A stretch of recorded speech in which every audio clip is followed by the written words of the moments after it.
প্রেমঘটিত দ্বন্দ্বে কিশোরকে পিটিয়ে হত্যা। শেরপুরের নলিতাবাড়ীতে প্রেমঘটিত বিরোধের জেরে আব্দুর রহমান ১৩ নামে এক কিশোরকে পিটিয়ে হত্যা করা হয়েছে। রোববার ২১ সেপ্টেম্বর সন্ধ্যায় উপজেলার বাগবের খড়িপাড়া গ্রামে এ ঘটনা ঘটে। নিহত আব্দুর রহমান উত্তর গড়কান্দা শিমুলতলা পল্লী বিদ্যুৎ এলাকার হাবিবুর রহমানের ছেলে।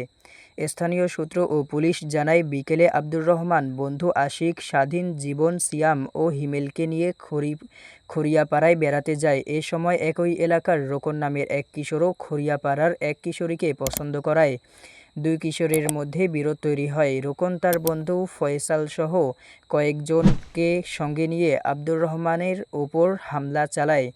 এতে আব্দুর রহমান, আশিক ও হিমেল গুরুতর আহত হয়। প্রথমে আহতদের নলিতাবাড়ীতে হাসপাতালে ভর্তি করা হয়। পরে আব্দুর রহমানকে আশঙ্কাজনক অবস্থায় ময়মনসিংহ মেডিকেল কলেজ হাসপাতালে এবং উন্নত চিকিৎসার জন্য ঢাকায় পাঠানো হলে সোমবার ২২ সেপ্টেম্বর ভোরে তার মৃত্যু হয়। নিহতের চাচা এবং সাবেক ইউপি সদস্য মতিউর রহমান জানান, এ ঘটনায় মামলার প্রস্তুতি চলছে। নলিতাবাড়ী থানার ভারপ্রাপ্ত কর্মকর্তা ওসি সোহেল রানা বলেন, ঘটনার সত্যতা নিশ্চিত করা হয়েছে। পুলিশ আইনি প্রক্রিয়া অনুসরণ করছে, তবে এখনও লিখিত অভিযোগ পাওয়া যায়নি।